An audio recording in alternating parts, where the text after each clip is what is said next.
السلام علیکم ورحمۃ اللہ وبرکاتہ۔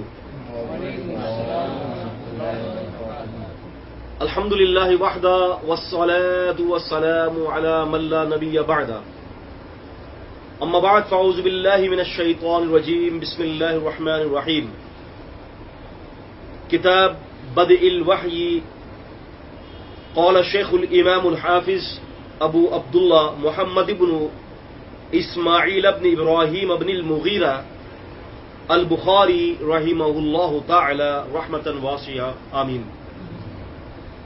قال باب كيف كان بدء الوحي الى رسول الله صلى الله عليه وسلم، وقال الله جل وذكره إن أوحينا إليك كما أوحينا إلى نوح والنبيين من بعدي رب اشرح لي صدري ويسر لي أمري واحلل عقدة من لساني يفقهوا قولي۔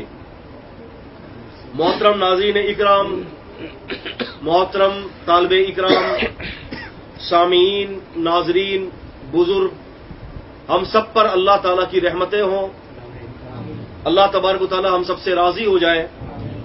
ہمارا بیٹھنا، ہمارا سننا، ہمارا سنانا اللہ عز و جل و علا اپنی بارگاہ کے اندر شرف قبولیت عطا فرما دیں۔ درس بخاری دراصل یہ کوئی روٹین وائز ایسا نہیں ہے کہ صرف بخاری شریف کی حدیث کا آپ کو ترجمہ سنا کر اور ہم بات کو مکمل کر لیں۔ امام بخاری رحمۃ اللہ علیہ امام الدنیا تھے، سید الفقہاء تھے، اور یوں سمجھ لیں کہ امام بخاری رحمہ اللہ کی مثال تو اس طرح سے ہے کہ جس طرح سے صحابہ اکرام میں ابو بکر رضی اللہ تعالی عنہ کا مقام تھا، اسی طرح سے محدثین کے درمیان امام عالی مقام امام بخاری رحمہ اللہ کا مقام تھا۔ آپ علم کے سمندر تھے، آپ جبل الحفظ تھے۔ ابن حجر الاسقلانی رحمہ اللہ نے اپنے فتح الباری کے مقدمے میں حدیث ساری میں جبل الحفظ قرار دیا ان کو۔ یہ حفظ کے بہت بڑے پہاڑ تھے۔ انہوں نے اپنے وقت کے کئی محدثین سے مشورہ کر کے اور باقاعدہ انہوں نے خواب میں دیکھا تھا کہ نبی پاک صلی اللہ علیہ وسلم کے ارد گرد جو مکھیاں تھیں وہ ان کو دور کر رہے ہیں۔ تو انہوں نے اس خواب کو اپنے استاد کے آگے رکھا اور ان کے استاد نے کہا کہ بیٹے اللہ تعالیٰ تم سے ایسا کام لے گا حدیث رسول کا کہ تم اللہ کے نبی صلی اللہ علیہ وسلم کی ضعیف حدیثوں کو اللہ کے نبی کی صحیح حدیثوں سے الگ کر دو گے۔ امام بخاری رحمہ اللہ نے فرمایا میں نے ٹھان لی، اس بات پر ٹھان لی کہ میں ایک ایسا مجموعہ تیار کروں گا کہ جو مجموعہ نبی پاک صلی اللہ علیہ وسلم کی صحیح حدیثوں پر مشتمل ہوگا۔ اور ایسا ہی ہوا۔ امام بخاری رحمہ اللہ نے 16 سال کے عرصے میں، کتنے عرصے میں؟ 16 سال کے عرصے میں امام بخاری رحمہ اللہ نے اس کتاب کا جو ہے تکمیل کی، اور اس کتاب کی جو سب سے بڑی جو شرح تھی وہ شرح حافظ ابن حجر الاسقلانی رحمہ اللہ کی قسمت میں اللہ نے لکھی تھی۔ بات کو شروع کرنے سے پہلے عزیز طالب علموں، ہمیں بہت ساری باتیں کرنی ہیں، کیونکہ بخاری کی کلاس کو شروع ہونے سے پہلے امام بخاری رحمہ اللہ کو جو تلقی بالقبول حاصل ہے، اور جس طرح سے شرق اور غرب کے علماء ہر دور کے اندر صحیح بخاری پر اس پر حدیثوں پر اجماع رہا ہے، اس کی تفصیل، اس کی ڈیٹیل اور بخاری شریف کے جو ابواب، جو اس کے علمی مباحثات ہیں، اس پر بات کرنے سے پہلے میں آپ کے سامنے 4-5 کچھ بخاری شریف کی بڑی بڑی شروحات کا تعارف کروانا چاہتا ہوں۔ سب سے پہلے بخاری شریف کی جو شرح جو سب سے پہلے لکھی گئی وہ شرح تھی علامہ ابو سلیمان محمد بن محمد خطابی رحمہ اللہ کی۔ علامہ ابو سلیمان حمد بن محمد خطابی، امام خطابی کے نام سے مشہور ہے، حمد بن محمد خطابی، امام خطابی رحمہ اللہ نے اعلام الحدیث کے نام سے سب سے پہلی جو شرح جو ہے انہوں نے بخاری کی لکھی ہے، اور یہ بہت بڑی شرح نہیں ہے، موجودہ دور میں اس وقت 2 جلدوں کے اوپر یہ شرح مدون ہے۔ یہ 300 ہجری کے محدث تھے اور انہوں نے صحیح بخاری کی سب سے پہلی شرح لکھی ہے، لیکن لازمی سی بات ہے کہ امام بخاری رحمہ اللہ کی جو یہ شرح ہے صحیح بخاری، یہ کوئی چھوٹی موٹی چیز تو نہیں ہے۔ سب سے پہلے امام مالک کو یہ صحت کا درجہ حاصل تھا جس کو کہا جاتا ہے تلقی بالقبول، یعنی امام مالک رحمۃ اللہ علیہ ان کی کتاب کو اصح الکتاب بعد کتاب اللہ کہا جاتا تھا کہ قرآن مجید کے بعد سب سے صحیح ترین کتاب ہے۔ لیکن جب اللہ تعالیٰ نے توفیق بخشی محمد بن اسماعیل البخاری رحمہ اللہ کو، تو امام بخاری رحمہ اللہ نے جب صحیح بخاری لکھی تو یہ اصح الکتب بعد کتاب اللہ عز وجل کے جو یہ مقولہ تھا اور یہ جو خطاب تھا، یہ امام مالک کی معطا سے اٹھ کر امام بخاری رحمہ اللہ کی کتاب کو نصیب ہو گیا۔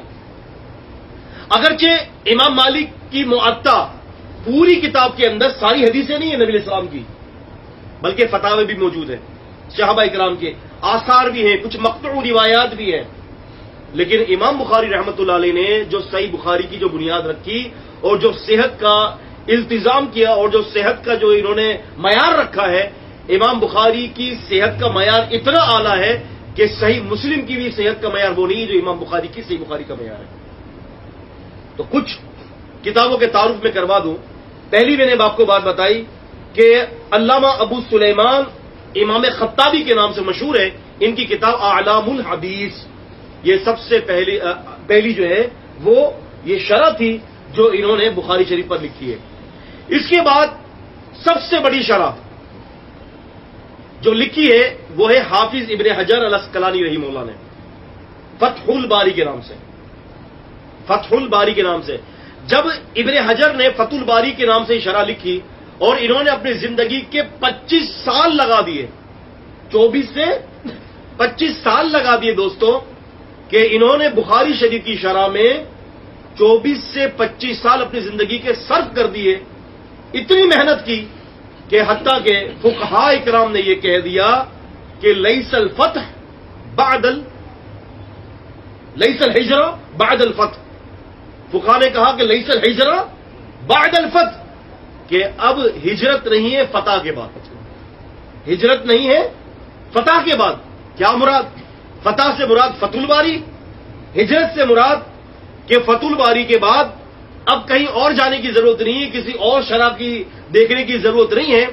امام بخاری رحمۃ اللہ علیہ کی اس کتاب کی جو بڑی اعلیٰ کتاب ہے، اس کے اوپر جو ابن حجر الاسقلانی نے لکھا ہے، اب اس کے بعد ہمیں کچھ اور ضرورت نہیں کہ ہم کہیں جائیں۔ یہ کئی فقہاء نے یہ بات لکھی کہ لیس الہجرہ بعد الفتح، کہ فتح الباری کے بعد اب کہیں اور دیکھنے کی ضرورت نہیں ہے۔ حافظ ابن حجر الاسقلانی رحمۃ اللہ علیہ نے یہ کتاب بڑی عمدہ لکھی ہے، اور آپ نے اس میں تفصیل سے اپنے مقدمے کے اندر حدیث ساری کے اندر پوری کتاب کا ایک جلد پر، جو کہ ابھی اس وقت 700 صفحات پر جو ہے ان کا مقدمہ ہے، اس پر انہوں نے پوری اپنی فتح الباری کا مقدمہ لکھا ہے۔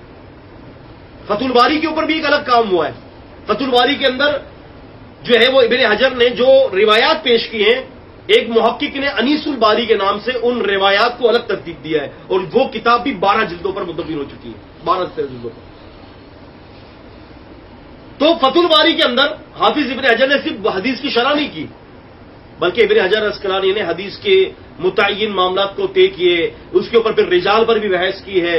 ابن حجر اسقلانی نے ربط کے اوپر بھی بیان کیا ہے کہ بخاری کا ایک باب کا دوسرا باب سے کیا ربط ہے، یہ ساری تفصیلی بحث ہے۔ اور میں آپ کو بڑی ایک علمی بات اور بڑی ہی لذیذ بات اور بڑی مفید بات بتاؤں کہ الحمدللہ ہماری آج کی کلاس میں تھوڑی سی روشنی ڈالوں گا اس پر، اگلی کلاس جو ہماری ہوگی صرف اس بات پر ہوگی کہ صحیح بخاری کے امام بخاری نے 97 چیپٹرز قائم کیے ہیں۔ کتنے؟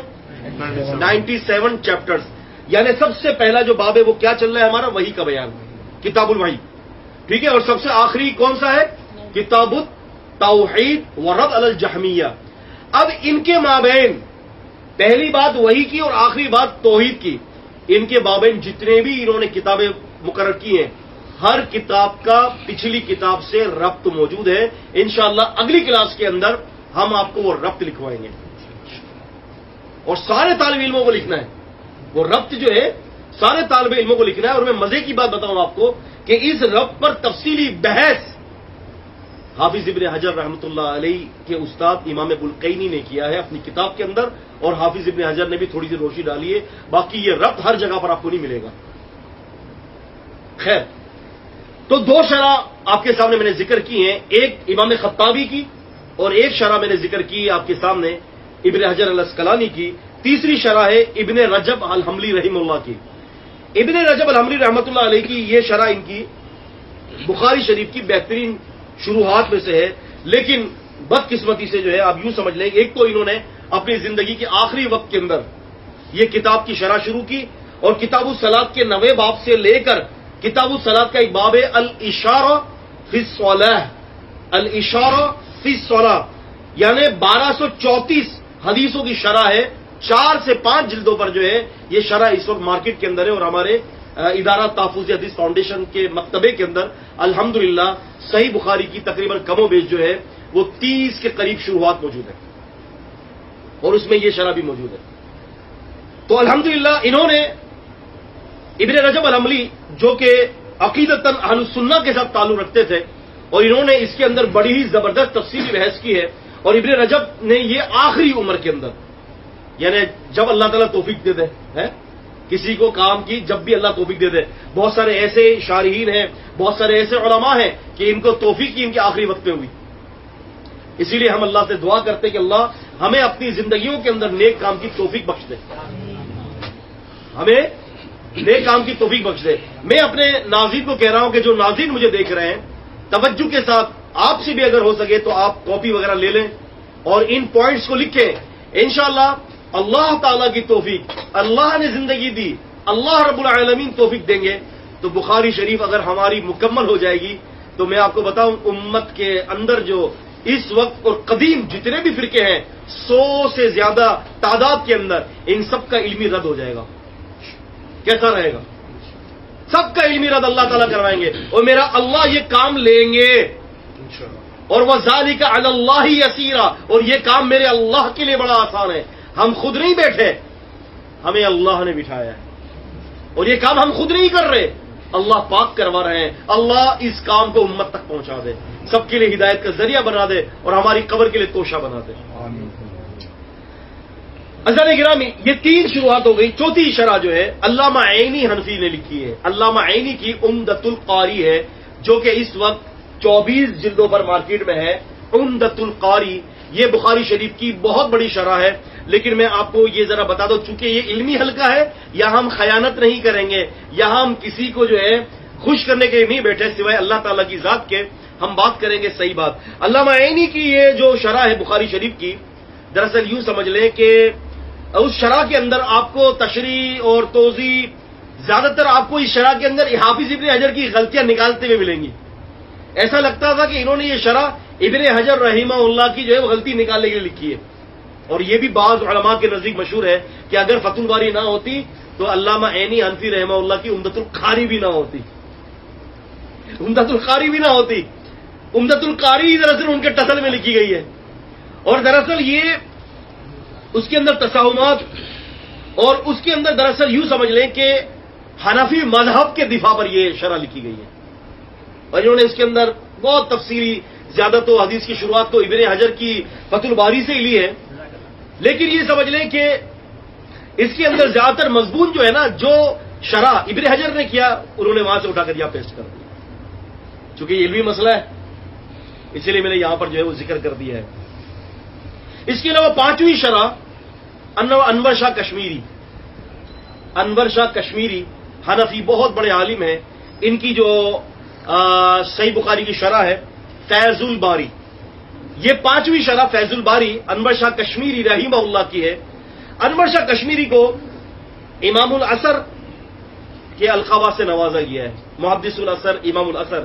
لیکن ان کی یہ جو فیض الباری جو ہے دراصل حقیقت کی روشنی میں اگر دیکھا جائے تو یہ فیض الباری حنفیت کے مذہب کو ثابت کرنے کے لیے، بخاری شریف سے حنفیت کے مذہب کو ثابت کرنے کے لیے۔ یہاں پر میں آپ کو ایک نوٹ بھی لکھواتا چلوں۔ احناف نے کہا، بعض احناف نے، کہ امام بخاری جو ہے ان کا رجحان حنفیت کی طرف، شافیوں نے کہا امام بخاری رحمہ اللہ کا رجحان شافیت کی طرف، طبقات شافیہ میں اس کو ذکر کر دیا۔ حنبلیوں نے کہا کہ امام بخاری حنبلی تھے، طبقات الحنابلہ میں اس کو ذکر کر دیا۔ اور کمال اور بڑی ہی مضحکہ خیز بات، صوفیوں نے کہا کہ وہ ہمارے تھے، تو طبقات صوفیہ میں بھی ان کا نام لکھ لیا۔ طبقات صوفیہ یعنی یہ جو طبقات کی جو کتابیں ہوتی ہیں، ان علماء کا ذکر کیا جاتا ہے کہ جن کا تعلق بظاہر کسی خاص مسلک کے ساتھ اس میں وہ ذکر کر دیتے ہیں۔ تو ان لوگوں کو اتنی خوش فہمی تھی کہ انہوں نے، صوفیوں نے بھی طبقات صوفیہ کے اندر امام بخاری کا نام لکھ دیا۔ یہ ایک علمی بحث ہے کہ ایسا کیوں ہوتا ہے اور ایسا کیوں کیا۔ دراصل بات یہ کہ اگر طبقات صوفیہ لکھنے والا کہیں بخاری کے قریب اس نے کوئی کتاب لکھی اور بہت سارے لوگ وہاں پر آ گئے اور امام بخاری بھی وہاں پر رہنے والے ہیں، تو اس نے وہاں پر یہ لکھ دیا کہ امام بخاری بھی ہمارے ہیں۔ لیکن اگر ہم انشاءاللہ تعالی جب کتاب الصلاۃ شروع کریں گے، کتاب الصلاۃ اور کتاب الاذان، جب ہم یہ کتابیں شروع کریں گے نا، تو اس میں مسالکوں کا رد کیا ہے امام بخاری نے بغیر نام لیے ہوئے۔ امام بخاری نے کیا کیا؟ مسالک کا رد کیا ہے بغیر نام لیے ہوئے۔ تو وہ انشاءاللہ ہم آپ کے سامنے نام کے ساتھ ذکر کریں گے۔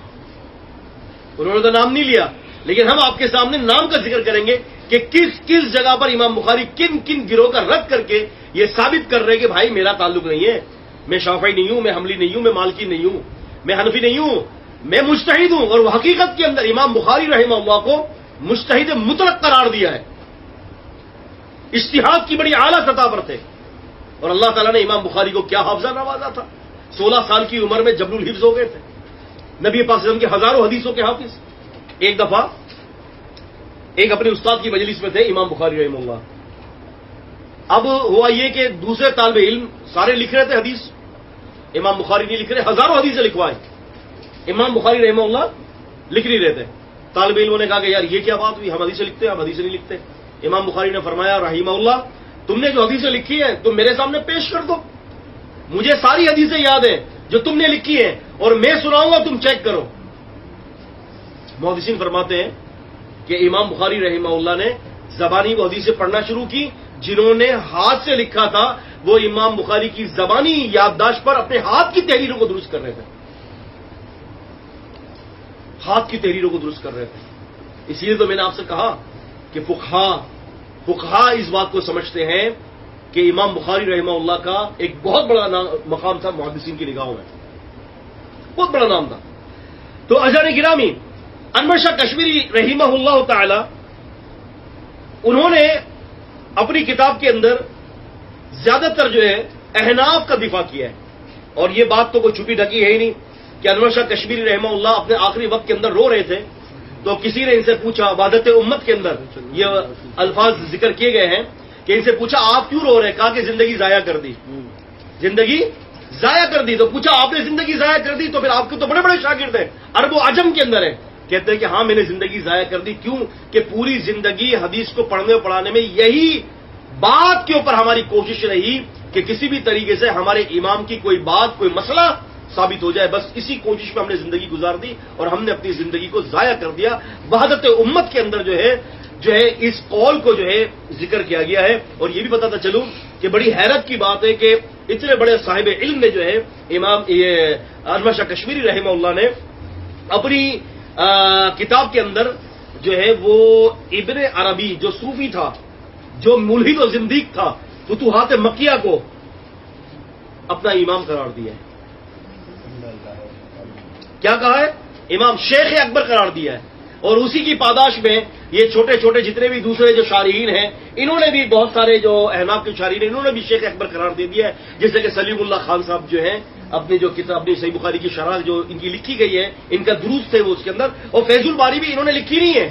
فیض الباری دراصل یہ وہ کتاب ہے کہ ان کے دروس کو قلم بند کیا گیا ہے ہی نہیں کی، لیکن ان کے دروس کو طالب علموں نے لکھا ہے۔ اور عقیدے کے اعتبار سے شیخ وحدت الوجود کے بھی قائل تھے۔ تو یہ 5 بڑی شروحات جس کا ذکر میں نے آپ کے سامنے کیا ہے۔ اب ہم ایک مسئلے کی طرف آتے ہیں۔ اکثر لوگ نہیں جانتے کہ بخاری شریف کا کتاب کا نام کیا ہے. کیا نام ہے بخاری شریف کی کتاب کا نام؟ الجامع الصحیح.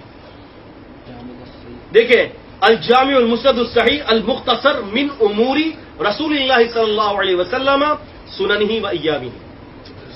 اب یہ کیا ہے؟ الجامع المسند الصحیح المختصر من امور رسول اللہ علیہ وسلم سننہ و ایامہ. 7 چیزیں اس کے اندر آ گئی. تو ہم آج کی کلاس میں اس مسئلے کو سمجھتے ہیں کہ یہ کیا چیز ہے. آئیے، سب سے پہلا نقطہ ہم سمجھتے ہیں الجامع کو. الجامع دراصل یہ صحیح بخاری کا پہلا نام ہے. دوستوں، میں یہ بات اس لیے کر رہا ہوں آپ سے، یہ بات اکثر لوگ نہیں جانتے. یہ جو بیچارے منکر حدیث آتے ہیں نا حدیث میں بات کرنے کے لیے، ان کو تو بیچاروں کو صحیح بخاری کا نام پڑھنا ہی نہیں آتا. تو یہ صحیح بخاری کا مفصل نام ان کو کیسے پتا ہوگا کہ صحیح بخاری کا پورا نام کیا ہے؟ تو الجامع اس کتاب کو کہا جاتا ہے، اس سے وہ کتاب مراد ہوتی ہے کہ جو دین اسلام کے عقائد اور فروعات کو سمیٹے ہوئے ہو. آپ دیکھیں نا، امام بخاری رحمۃ اللہ علیہ کی آپ یہ دیکھیں کہ صحیح بخاری کے اندر کتنے سارے مسائل کو سمیٹے ہوئے. 97 چیپٹرز کے اندر تقریباً 3000 سے زیادہ ابواب قائم کیے. کتنے؟ صحیح بخاری میں 3000 سے زیادہ باب ہیں، 3000 سے زیادہ ابواب ہیں. اور ایک ایک حدیث کو بسا اوقات امام بخاری رحمۃ اللہ علیہ نے 35 دفعہ ایک ایک حدیث کو 35 ابواب کے اوپر الگ الگ ابواب قائم کر کے ذکر کیا. اور ہر باب کے اوپر ایک ہی حدیث سے مختلف مسئلہ لا رہے ہیں. اور یہ فقہ تو بڑے مشہور ہے مسائل نکالنے میں. آپ کو میں بتاتا چلوں، شرح الالمام ہے. شرح الالمام ابن دقیق العید رحمۃ اللہ علیہ کی ایک کتاب ہے، 6 جلدوں پر ہے شرح الالمام. آپ حیرت کریں گے، 6 جلدیں. ایک ایک جلد جو ہے وہ تقریباً آپ سمجھ لیں کہ 550-600 صفحوں کی ایک جلد ہے. اتنی موٹی جلد ضخامت کے اعتبار سے. آپ کو پتہ ہے کتنی حدیثوں پہ کام کیا ہوگا؟ مثال کے طور پر بخاری شریف کی 7 حدیثیں ہیں، تو آپ یہ سمجھ لیں کہ مجموعی اعتبار سے تکرار کے ساتھ اور سب ملا کر 7000 کے لگ بھگ امام بخاری نے کام کیا ہے. اور وہ 6 جلدوں پر ہے. عزیز طالب علموں، بتائیے کہ وہ 6 جلدوں پر جو کتاب ہے اس میں کتنی حدیثوں پہ کام کیا ہوگا انہوں نے؟ ایک آئیڈیا. امام بخاری کی 3 جلدیں اردو میں مدون ہیں، ٹھیک ہے نا؟ اردو میں یہاں رکھی ہوئی 3 جلدیں دیکھیں، اس میں 7000 حدیث ہے. تو وہ 6 جلدوں میں کتنی 1000 حدیثیں ہوں گی؟ 21,000 14,000. اور جی جو ناظرین دیکھ رہے ہیں آن لائن، 27,000. وہ آپ بھی بتائیں. 27,000. جی شیخ قاسم. 1200-1500. صرف 25 حدیثوں پہ کام کیا ہے. 25 حدیثوں 25 حدیث، صرف 25 حدیثوں پر 6 جلدیں. ایک حدیث ذکر کی ہے کہ نبی علیہ السلام نے ریشم اور دیباج کو پہننے سے منع کیا ہے، سونا چاندی کو مردوں کے لیے حرام قرار دیا ہے. اس ایک حدیث پر 402 مسائل نکال کر امت کو دے دیے. جبکہ پوری حدیث میں 402 تو لفظ بھی نہیں ہے. 2 سطروں کی حدیث میں 400 مسائل نکال کر امت کو دے دیے. آپ سمجھ رہے ہیں میری بات کو؟ کتنے مسائل؟ 400 مسائل. یہ فقہ اکرام، اور یہ الحمدللہ ابن دقیق العید اہل السنہ کے جو ہے وہ منش پر تھے. ابن دقیق العید جو ہے وہ بڑے ہی زبردست مجتہد تھے. تو امام بخاری رحمۃ اللہ علیہ نے جو التزام کیا، اور یہ بھی بتاتا چلوں، امام بخاری نے ایسے ہی نہیں بیٹھ کر لکھا. امام بخاری فرماتے ہیں کہ میں نے ایک حدیث کو لکھا، اس کے لکھنے سے پہلے میں نے غسل کیا اور پھر میں نے اللہ سے استخارہ کیا. استخارہ کرنے کے بعد اللہ نے میرے دل میں یہ بات ڈالی تو میں نے اس حدیث کو بخاری شریف کے اندر اندراج کیا. اس کو آج اعتراض اس پر بھی ہے اعتراض کہ یار یہ کیسے ہو سکتا ہے کہ 7000 حدیثوں پر 2 رکعتیں کیسے پڑھی گئی؟ ہر حدیث پر 2 رکعت، ہر حدیث پر 2 رکعت، اور ہر حدیث پر غسل. تو میں یہ آپ کو بتاتا چلوں، میں یہ بات کسی کو بھی نہیں پتا، بطور امام بخاری کے اس کے دفاع پر، بطور تشکر کے، بطور شکرانے کے میں یہ بات بتاتا چلوں، اللہ رب العالمین کی رحمت اور فضل کے ساتھ میں نے جب عون الباری لکھی تھی، عون الباری فی مناسبات تراجم البخاری، اس کے اندر 400 سے زیادہ روایات اس میں ذکر کی گئی ہے. الحمدللہ اللہ کے حکم سے ہر حدیث کو لکھنے سے پہلے میں نے بھی امام بخاری کی طرح 2 رکعت پڑھی تھی. یہ بات شیخ عاصم قریب ہوتے ان کو بھی نہیں پتا یہ بات، لیکن یہ بات میں اس لیے بتا رہا ہوں کہ امت کو بتا دوں کہ ایسا ہونا ممکن ہے. جب میرے جیسا طالب علم جو کسی فہرست میں ہی نہیں ہے، بالکل حقیر ناکارہ، بالکل فقیر، اپنی حیثیت کے اعتبار سے زیرو ہے، کچھ بھی نہیں، حقیر فقیر ناکارہ، اس سے اللہ نے یہ کام لے لیا کہ 2 جلدوں پر وہ روایات کو جمع کرنے میں میں نے ہر حدیث کے پہلے 2 رکعت پڑھ کے اللہ سے دعا کی ہے. اور آج الحمدللہ وہ کتاب مارکیٹ کے اندر ہے، عون الباری فی مناسبات تراجم البخاری کے نام سے موجود ہے. تو امام بخاری کے لیے کیوں کر مشکل ہوگا، جبکہ ان دنوں کے اندر تو دنوں کے اندر برکتیں بھی تھیں. آپ دن چھوٹے ہو گئے، ان دنوں کے اندر برکتیں تھیں، ان کے اعمال میں برکتیں تھیں، ان کا تعلق اللہ سے بڑا مضبوط تھا. عزیز طالب علموں، ہر کام کے لیے اللہ سے تعلق ہونا بڑا مضبوط، بڑا ضروری ہے. تو دوستوں، الجامع کس کتاب کو کہا جاتا ہے؟ الجامع اس کتاب کو کہا جاتا ہے کہ جس کے اندر ایسے ابواب ہوں جو عقائد اور فروع کے مسائل کو سمیٹے وہ. سمجھ میں آئی بات؟ تو صحیح بخاری کا پہلا نام کیا ہے؟ الجامع. دوسرا نام صحیح بخاری کا وہ کیا ہے؟ وہ ہے الصحیح المسند. جامع اور دوسرا ہے المسند. المسند 2 چیزوں کے اوپر قائم ہے، 2 علمی نقطوں پر قائم ہے. اس کی تمام حدیثیں جو ام الکتاب ہے وہ متصل اسناد ہونی چاہیے. متصل اسناد ہونی چاہیے، یعنی سند کے اندر انقطاع نہ ہو. انقطاع کس کو کہتے ہیں؟ فار ایگزامپل، امام مالک نے کہا کہ سمعت النافع، میں نے نافع سے سنا. نافع کہتے ہیں کہ میں نے سیدنا عبداللہ بن عمر سے سنا رضی اللہ تعالی عنہما، اور وہ کہتے ہیں کہ سمعت النبی صلی اللہ علیہ وسلم، میں نے اللہ کے نبی سے سنے. اب یہ سند کیا ہونی چاہیے؟ اس کے اندر انقطاع نہیں ہونا چاہیے. انقطاع یہ ہو گیا کہ اگر مثال کے طور پر امام مالک کہتے ہیں کہ سمعت نافع، میں نے نافع سے سنا ہے، اگر امام مالک اور امام نافع کے درمیان ملاقات ثابت نہیں ہے تو وہ سند منقطع ہو جائے گی. یاد رکھیں، صحیح بخاری کے اندر جتنی بھی اصول میں روایت نقل کی گئی ہیں، اس کو قلم بند کر لیجئے گا، جتنی بھی صحیح بخاری میں اصول میں روایت کی گئی ہیں وہ ساری کی ساری صحیح الاسناد ہے. ساری کی ساری صحیح الاسناد ہے.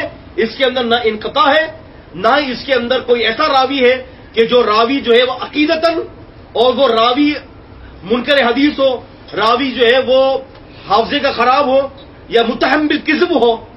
بخاری کے اندر کوئی ایسا راوی نہیں ہے. اور جس لوگوں نے بخاری کے راویوں کو اس طرف گھسیٹنے کی کوشش کی، انشاءاللہ ہم درس بخاری کے اندر رجال بخاری پر بھی بات کریں گے. تو اس کے اندر جب بھی کسی راوی پر کوئی کلام ہوگا تو انشاءاللہ ہم آپ کو اس کے اوپر نوٹ لکھوائیں گے. تو فرمایا کہ پہلی بات یہ ہو گئی کہ اس کے اندر متصل الاسناد ہو، اور المسند کی دوسری بات وہ یہ ہے کہ تمام حدیثیں مرفوع ہو، نبی پاک صلی اللہ علیہ وسلم تک پہنچتی ہیں.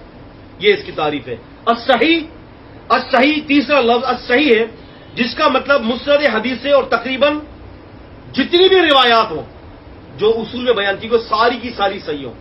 اور حقیقت کے اندر بخاری شریف کے اندر سمجھ لیں کہ اگر 95 روایت معلق روایات ہے. معلق کس کو کہتے ہیں؟ کس کو پتا ہے؟ معلق روایات، جیسے کہ امام بخاری نے کوئی حدیث نقل کر دی، وہ تو نقل کر دی، نیچے کسی صحابی کا قول بطور استشہاد پیش کر دیا، بطور تائید پیش کر دی، نیچے کوئی قول کسی صحابی کا، کسی تابعی کا قول کر دیا، تو وہ معلق روایات ہے. تو تقریباً سمجھ لیں کہ جو ہے امام بخاری نے 95 معلق روایت کو جمع کیا ہے. کچھ آئمہ نے اس کے اوپر کلام کیا ہے، لیکن مجموعی طور پر جو ہے وہ کلام ایسا نہیں ہے کہ جس کی صحت اس کی خراب ہو جائے. اس معلق روایت کی بھی صحت اچھی ہے. جیسے کہ ایک مسئلے پر بات کرتے ہوئے امام بخاری نے معلق روایت قائم کر دی کہ جی جو ہے وہ ایک صحابیہ تھی، وہ نماز کے اندر اس طرح سے بیٹھا کرتی تھی جس طرح سے مرد بیٹھتے ہیں، اور وہ صحابیہ بڑی فقیہہ تھی. معلق روایت نقل کر دی. تو اس کو کہتے ہیں. اور تیسری صفت ہے صحیح بخاری کی صحیح، وہ میں نے آپ کو بتا دیا کہ صحیح کس کو کہتے ہیں. اور اس کے علاوہ چوتھی صفت ہے المختصر. المختصر سے مراد کیا ہے کہ اس کے علاوہ بھی بخاری شریف کے علاوہ بھی بہت ساری صحیح حدیثیں اور بھی ہیں. ہمارے منکر حدیث بھائی کہتے ہیں کہ جب بخاری شریف کے اندر جب حدیثیں موجود ہیں تو پھر دیگر محدثین نے کیوں نقل کیا؟ تو بھائی امام بخاری خود فرماتے ہیں کہ میں نے ساری حدیثوں کا احاطہ نہیں کیا، میں نے مختصر اس کتاب کو جمع کیا ہے. اس کے علاوہ بھی دیگر صحیح حدیثوں کے جو ہے وہ امکانات بھی ہیں اور موجود بھی ہیں. ان کے علاوہ مسلم شریف کے اندر بھی ساری حدیثیں صحیح ہیں. مسلم شریف کے علاوہ ابو داؤد، ترمذی، ابن ماجہ، نسائی، موطا امام مالک، مصنف عبد الرزاق، مصنف ابن ابی شیبہ، مسند امام احمد بن حنبل، مسند شاشی، مسند ابن جعد، اور اسی طرح سے مسند الفردوس، مسند بزار، مسند ابی ہریرہ، مسند عائشہ، اور اسی طرح سے مسند ابی بکر اور مسند شاشی اور مسند سراج، مسند الحمید، اور بہت ساری امام بیہقی کی سنن کبرى، امام بیہقی کی سنن صغرى، امام بیہقی رحمہ اللہ کی جو ہے معرفت السنن والآثار، اور اسی طرح سے جو ہے امام طبرانی کی معجم الکبیر، امام طبرانی کی معجم الاوسط، امام طبرانی کی معجم الصغیر، اور اسی طرح سے امام بیہقی کی شعب الایمان، اور دیگر امام بیہقی رحمہ اللہ کی دلائل النبوہ، امام ابو نعیم الاصفہانی کی دلائل النبوہ. اس قسم کی ساری حدیثوں کی کتابوں کے اندر حدیث صحیح بھی موجود ہے اور ضعیف بھی موجود ہے. لیکن دو کتابیں ایسی ہیں کہ جس کو آنکھیں بند کر کے عمل کیا جا سکتا ہے، وہ ہے بخاری اور مسلم، جس کو ہم کہتے ہیں متفق علیہ. کیا کہا جاتا ہے عزیز دوستو؟ متفق علیہ. اللؤلؤ والمرجان فیما اتفق علیہ شیخان. ایک حدیث کی کتابوں کو جمع کیا ہے بخاری اور مسلم کی کچھ روایات کو اللؤلؤ والمرجان کے نام سے. وہ اس میں کیا ہے؟ فیما اتفق علیہ شیخان، کہ یعنی وہ روایت ہے کہ جس پر دونوں شیخ متفق ہوں. دونوں شیخ سے مراد بخاری اور مسلم. اور آپ نے بسا اوقات حدیثی کتابوں میں پڑھا ہوگا کہ یہ لکھا ہوا ہے کہ متفق علیہ. کیا مطلب؟ امام بخاری امام مسلم متفق ہے اس پر. اور حدیث جو قبولیت کے اعتبار سے ہوتی ہے اس کے 6 درجے ہیں. اس میں پہلا درجہ یہ جو بخاری کی شرط پر ہو، دوسرا درجہ جو مسلم کی شرط پر ہو، تیسرا درجہ جو دونوں کے شرط. یہ سارے درجے ہیں اس کے، جس میں انشاءاللہ ہم اپنی کسی اور کلاس کے اندر اس کے اوپر بحث کریں گے. تو اب ہم بات کر رہے تھے المختصر. تو مختصر سے مراد یہ ہے کہ انہوں نے صحیح حدیثوں کو جو بندوبست کیا ہے، اس کے علاوہ اور بھی دوسری صحیح حدیثیں ہیں. اچھا، من اموری رسول اللہ صلی اللہ علیہ وسلم، یہ سارے امور نبی پاک صلی اللہ علیہ وسلم کے ساتھ تعلق رکھتے ہیں. آپ صلی اللہ علیہ وسلم کا کھانا، آپ صلی اللہ علیہ وسلم کا پہننا، اور سنن ہی و ایام ہی، آپ کی سنتیں، آپ کے ایام. پتہ یہ چلتا ہے کہ صحیح بخاری جو ہے یہ ایک ایسا مکمل ہدایت کی کتاب ہے جو امت کی اندرونی روحانی بیماریوں کا بھی علاج ہے اور جسمانی بیماریوں کا بھی علاج ہے. روحانی بیماریوں کا بھی علاج ہے اور جسمانی بیماریوں کا علاج ہے اس صحیح بخاری کے اندر. تو لہذا عزیز دوستو، یہ تو ہو گیا صحیح بخاری کا پورا نام اور اس کی مختصر سی تشریح جو میں نے آپ کے سامنے رکھی ہے. اس سے یہ پتا چلتا ہے کہ بخاری شریف جو ہے وہ دراصل بہت بڑا ایک مجموعہ ہے اور امت کا اس کے اوپر اتفاق ہے. اب انشاءاللہ ہم اگلی کلاس کے اندر، ہم اپنے اگلے درس بخاری کے اندر ہم بات کریں گے کتاب الوحی سے لے کر کتاب التوحید تک ہر باب کا آپس کے اندر ربط.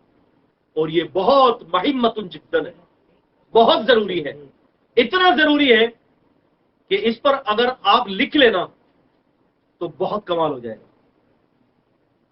کیونکہ اکثر لوگ نہیں پتا کہ بخاری شریف کا ایک باب کے ساتھ دوسرے باب کا تعلق کیا ہے، ایک باب کے ساتھ دوسرے باب کا تعلق کیا ہے. یہ اصل میں سمجھتا ہوں کہ اس کا علم بڑا ضروری ہے. اس کا علم کیا ہے؟ بڑا ضروری ہے. تو اس کے حوالے سے میں آپ کے سامنے اگلی اپنی گفتگو کے اندر یہ باتیں ساری رکھوں گا. آپ دیکھیں نا، امام بخاری نے، میں آپ کو صرف جھلکی کے طور پر 3 باتیں بتاتا ہوں. پہلا باب کون سا ہے؟ کتاب الوحی. دوسرا کتاب الایمان. تیسرا کتاب العلم. امام بخاری نے قرآن کی آیت کے پیش نظر اس سے قیاس کر کے اس کو ترتیب دیا ہے. نوٹ کیجئے گا. اللہ تعالیٰ قرآن مجید میں فرماتے ہیں، اعوذ باللہ من سورہ شورى کی آیت نمبر 2 میں ہے، اللہ تعالیٰ فرماتے ہیں کہ وَكَذَلِكَ أَوْحَيْنَا إِلَيْكَ رُوحًا مِّنْ أَمْرِنَا مَا كُنْتَ تَدْرِي مَا الْكِتَابُ وَلَا الْإِيمَانُ. اے نبی صلی اللہ علیہ وسلم، ہم نے آپ کی طرف وحی کی اور آپ کو اس وحی سے پہلے پتہ نہیں تھا کہ کتاب اور ایمان کیا ہے. وَلَكِنْ جَعَلْنَاهُ نُورًا نَهْدِي بِهِ مَن نَّشَاءُ مِنْ عِبَادِنَا. لیکن اللہ تعالیٰ فرماتے ہیں کہ ہم نے اس وحی کو نور بنا دیا اور ہم جس کو چاہتے ہیں اس کے ذریعے من عبادنا اپنے بندوں کو جو ہے ہدایت دے دیتے ہیں. اب اس آیت سے امام بخاری نے استدلال کیسے کیا؟ آپ دیکھیں یہاں پر طریقہ استدلال یہ ہے کہ ہم نے آپ کی طرف وہی اتاری، وہی اتر گئی تو پہلے کس چیز کا ذکر ہے؟ وہی کا. پھر فرمایا کہ ما کنتا، اے نبی صلی اللہ علیہ وسلم، ما کنتا تدری مل کتاب بل ایمان، آپ کو کتاب اور ایمان کا علم نہیں تھا. ٹھیک ہے، وہی ہونے کے بعد ایمان کا علم آیا تو امام بخاری نے دوسرا باب کیا قائم کیا؟ کتاب الایمان. پہلے وہی پھر ایمان، اور پھر فرمایا کہ ولیکن جعلناہ نورا، لیکن ہم نے اس کو پھر نور بنا دیا امت کے لیے. اب امت کے لیے نور کیسے بنے گا؟ کہ امت جب اس کو سیکھے گی، امت اس کو سیکھے گی. تو امام بخاری نے تیسرا باب سیکھنے پر مقرر کیا کتاب العلم. کیسا ربط؟ سوچ نہیں جاتی بندی کی. اور میں آپ کو یہ بھی بتاتا چلوں، صحیح بخاری کی پہلی حدیث اور صحیح بخاری کی آخری حدیث میں ایسا ربط ہے اور ایسا امام بخاری نے استدلال کیا ہے کہ میں عقل دنگ رہ گیا. انشاءاللہ یہ ہم انشاءاللہ جب بخاری شریف کی حدیث شروع کریں گے تو پھر ہم اس پر بات کریں گے. لہٰذا یہ میں نے چھوٹی سی جھلک آپ کو 3 باب کے بارے میں دی ہے اور آیت سے استدلال دیا ہے کہ امام بخاری کا یہ استدلال ہے. اللہ تعالی ہمارا یا جمع ہونا قبول فرمائے، اللہ تعالی ہم سے راضی ہو جائے. کوئی سوال ہو اس متعلق تو کر سکتے ہیں.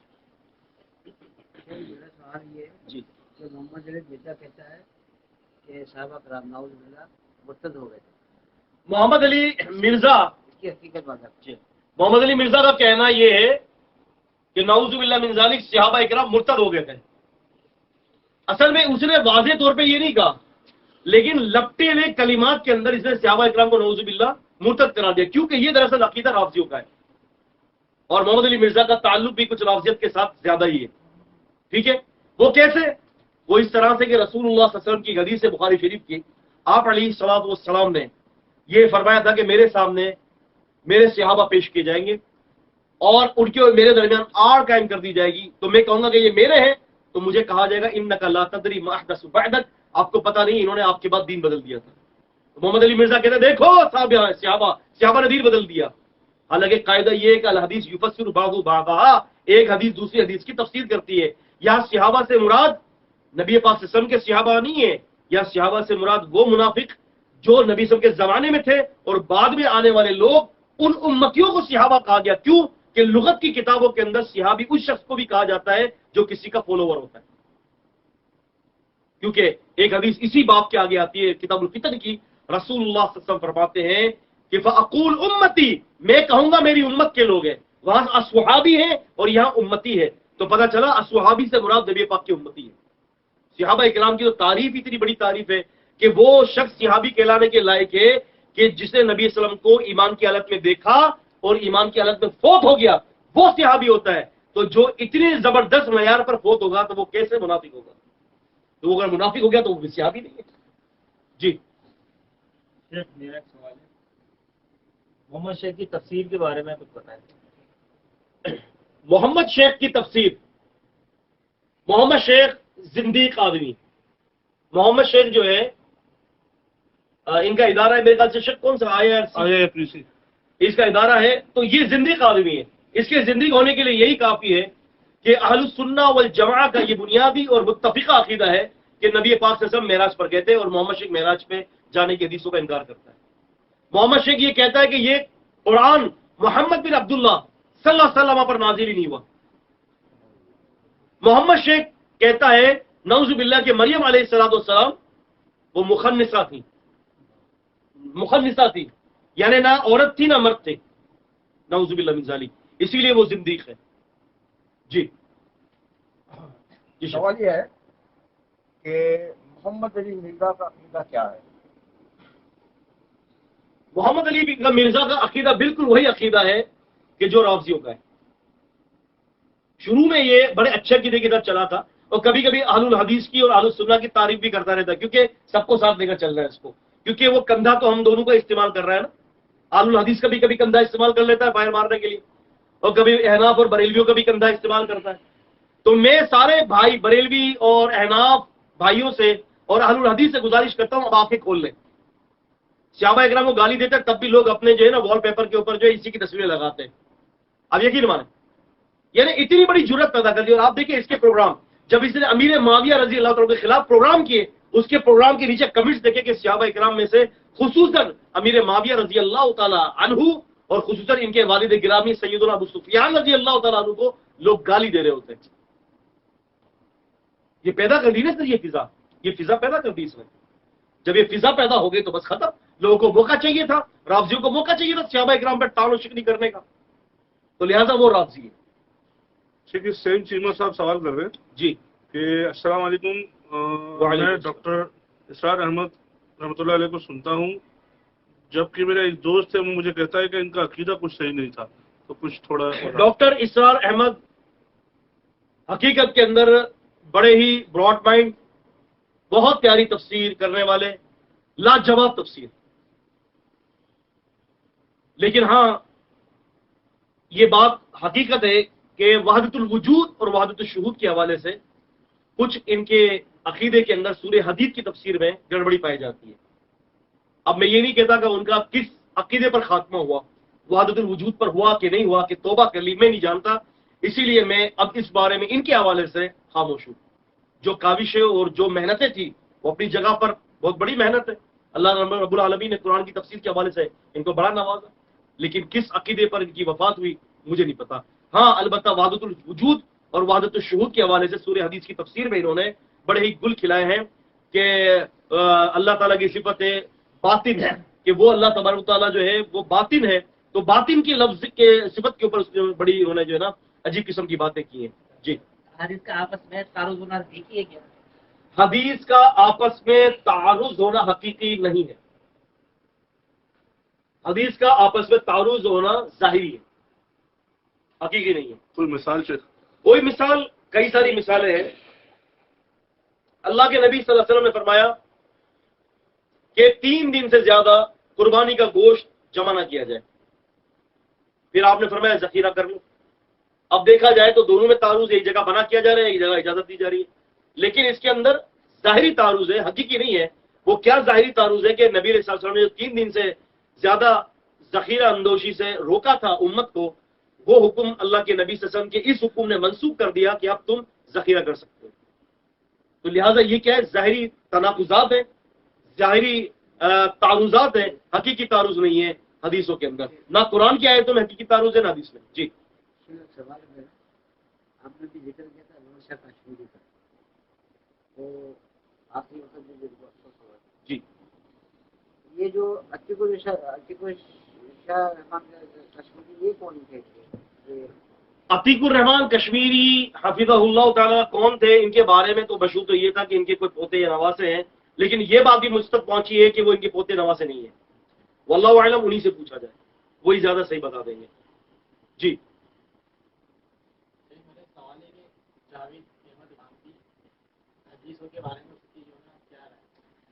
جاوید احمد غامدی کا حدیثوں کے بارے میں ان کی کیا رائے ہے؟ امت کے اندر بہت سارے فرقے نکلے ہیں بھائی، ٹھیک ہے، قدریہ، جہمیہ، معتزلہ، خوارجی، تو یہ دراصل معتزلی ہے۔ معتزلی اس کو کہتے ہیں جو اللہ تعالیٰ کی اسماء اور صفات کے اندر تعویل کرتے ہیں۔ کیا کرتے ہیں؟ تعویل کرتے ہیں۔ تو اس نے اسماء و صفات کے معاملات میں تعویل کرتے ہیں، اسی لیے اس کو بڑا زمخشری پسند ہے۔ الکشاف والے جو مفسر ہیں زمخشری ان کو بڑے پسند ہیں، کیونکہ وہ خود بھی معتزلی ہے زمخشری۔ البتہ حدیثوں کے حوالے سے انہوں نے حدیث کی اصطلاحات کو بہت تبدیل کرنے کی کوشش کی، بہت زیادہ تبدیل کیا ہے انہوں نے حدیث کی اصطلاحات کو، لہذا ایک تخمینے کے مطابق اگر ہم ان کو نیم منکر حدیث کہیں تو کوئی مبالغہ رہی نہیں ہوگی۔ جی سوال آیا عنایت صاحب، یہ کہہ رہے ہیں کہ ابن العربی کون تھے اور وحدت الوجود پر مختصر روشنی ڈالیں۔ وحدت الوجود، وحدت الشہود کیا ہے؟ دراصل یہ عقیدہ جو ہے نا، یہ ہے کہ اللہ تبارک و تعالیٰ کو ایسا ماننا کہ اللہ تعالیٰ ادھر بھی ہے، اللہ تعالیٰ ادھر بھی ہے، اللہ تعالیٰ آپ کے بھی دل میں، میرے دل میں بھی ہے، ان کے دل میں بھی ہے، اپنی ذات کے اعتبار سے، جبکہ اللہ تبارک و تعالیٰ جو ہے وہ اپنے علم اور قدرت کے اعتبار سے ہمارے ساتھ ہے، لیکن ذات کے اعتبار سے اللہ تبارک و تعالیٰ الرحمن علی العرش استویٰ، رحمان عرش پر مستوی ہے، ٹھیک ہے۔ تو وحدت الوجود کا ایک مختصر سا یہ ہے کہ اس قسم کا عقیدہ رکھنا کہ یہ بالکل غلط ہے، ایسا نہیں ہے۔ اللہ پاک ہمارے ساتھ ہے، ہوا معکم اینما کنتم، لیکن وہ اللہ تعالیٰ جو ہے اپنے علم اور قدرت کے اعتبار سے ہمارے ساتھ ہے۔ انشاءاللہ ہمارے جو تفسیر جو چلتی ہے نیچے جو کورس چل رہا ہے تفسیر کا، اس میں کئی آیتیں ایسی آئی ہیں جس پر ہم نے بات چیت کی. ایک سوال ہے میرا ڈاکٹر ذاکر نائک کے بارے میں. جی ڈاکٹر ذاکر نائک کا کہنا ہے کہ شافعی مالکی حنبلی سب گمراہ ہیں اور اہل حدیث جو اہل حدیث ہے وہ قریب ہے کتاب و سنت کے. تو اگر وہ قریب ہے تو پھر حق پر کون ہے؟ نہیں میرے خیال سے آپ نے خود نے سنا ہے یہ بات. آپ نے خود نے سنی ہے کہ کسی سے سنی ہے؟ نہیں یہ تو نہیں ایسا نہیں ہے کہ ڈاکٹر صاحب نے نہیں کہا. یہ حق کے قریب ہے کون اہل حدیث؟ وہ اپنے ہاں، آپ کو اہل وہ حدیث نہیں کہتے. جی ہاں، وہ ایک الگ بات ہے. اہل حدیث نہیں کہتے ہاں. کہ حق کے قریب ہے تو پھر حق پر کون ہے؟ حق کے قریب ہونے سے مراد یہی ہے کہ حق پر ہونا. حق کے قریب ہونے سے مراد یہ کہ حق پر ہونا. اصل میں بات ہی دیکھیے ڈاکٹر ذاکر نائک کی مراد کیا ہے. اب لازمی سی بات ہے یہ کوئی اصطلاح تو ہے نہیں. ذاکر بھائی کوئی اصطلاح کی کتاب تو ہے نہیں کہ ہم ان کی اصطلاح کی وضاحت کریں. اب ان کا اس قول سے کیا مراد ہے بھلا وہی جانے ہے. ان کو ہی پتا ہے کہ انہوں نے اس قول سے کیا مراد لی ہے. ہمیں تو نہیں پتا ان کی کیا مراد ہے. البتہ یہ ہے کہ حق سے قریب ہونے سے مراد یہ کہ یہ شافعی مالکی حنبلی یہ دراصل اہل السنہ والجماعہ کے یہ فرقے ہیں. سب اہل سنت ہیں. ہاں معتزلہ خوارجی اور اس قسم کے دوسرے جو فرقے ہیں اس کو بعض لوگوں نے جو ہے بلکہ اکثر یہی کہتے ہیں کہ یہ اہل السنہ سے اندر کوئی تعلق نہیں ہے. خوارجی ہیں معتزلی ہیں اور قدریہ ہیں جہمیہ ہیں یہ ان کا تعلق اہل السنہ سے نہیں ہے. واللہ اعلم بالصواب. یہ ایک سوال آیا ہے ریاض الرحمان حیدر. جی کیا ابن عربی کے کفر پر اہل سنہ کا اجماع ہے یا نہیں؟ اور اگر اجماع ہے تو جو ان کو کافر نہیں سمجھتا کیا ان پر بھی کوئی حکم لگے گا؟ دیکھیں بات یہ ہے کہ اب ابن عربی کوئی ہمارے لیے کوئی عقیدے کا کوئی اتنا بڑا سبق تو ہے نہیں کہ جو اس کو کافر نہ مانے تو وہ بھی گیا. آپ سمجھ رہے ہیں. بات یہ ہے کہ اس کی کتاب ہے فتوحات المکیہ. اس کو دیکھ لیں. اور ابن عربی کا یہ نعرہ تھا ان الحق. حق اللہ تعالیٰ کو کہتے ہیں ان الحق کیونکہ میرے اندر اللہ ہے. حق یعنی میرے اندر اللہ ہے. تو اس قسم کا عقیدہ رکھنے والا زندیق ہے. اور اس وقت کی جو اہل السنہ کے جو علماء تھے ان کا اس بات کے اوپر اتفاق تھا کہ یہ زندیق ہے. تو اس کی کتاب اگر فتوحات المکیہ ہے 7 جلدوں پر چھپی ہے. آپ اس کو دارالعلمیہ والوں نے چھاپا ہے اس کو فتوحات المکیہ ابن عربی کی. اس کو دیکھ لیں آپ. زندیق آدمی ہے. اب اس کو جو زندیق نہ سمجھے وہ کیا ہے اس کے اوپر ہم حکم کیا لگائیں بھائی. ابھی پہلے اس کے اوپر تو حکم کو پورا کر لیں کہ وہ زندیق تھا. لوگ اس کو زندیق نہیں مان رہے. ہم اس کو نہ ماننے والے کو کیا حکم لگائیں گے. آرزو تقی سوال کر رہی ہے کہ محمد علی مرزا کے خلاف کچھ پروگرامز وغیرہ نکالیں تو بتا دیں ہمارے پیج پہ. ہمارے پیج پہ آفیشلی پیج پر آپ جائیں اور ہمارے پروگرامز محمد علی مرزا کے حوالے سے درجنوں کی تعداد میں آفیشلی پیج پر جائیں اور وہاں پر آپ ہمارے جو آفیشلی پیج ہے شیخ محمد سن میمن وہاں پر آپ جائیں اور دیکھیں انشاءاللہ آپ کو بہت سارے پروگرامز مل جائیں گے. باقی انشاءاللہ وقتاً انشاءاللہ ہم جیسے کہ لوگ سوالات کرتے تو ان کے سوالات کے جوابات بھی ہم انشاءاللہ دیتے رہیں گے. کہ اسلام میں کمیٹی ڈالنا اور آگے کی پلاننگ کرنا فیوچر پلاننگ کرنا جائز ہے؟ دیکھیں فیوچر پلاننگ 2 قسم کی ہوتی ہے. ایک بندہ فیوچر پلاننگ اس لیے کرتا ہے کہ میں کسی کا محتاج نہ رہوں میں اللہ کا محتاج رہوں میرا ہاتھ ایسے نہ رہے. اور کچھ فیوچر پلاننگ ایسی ہوتی ہیں کہ بس وہ بیچارہ اس کے اندر بہہ جاتا ہے اور آخرت کو بھول جاتا ہے. ایسی فیوچر پلاننگ دراصل ہرس اور لالچ اور طمع کو جنم دیتی ہے. آپ سمجھ رہے ہیں.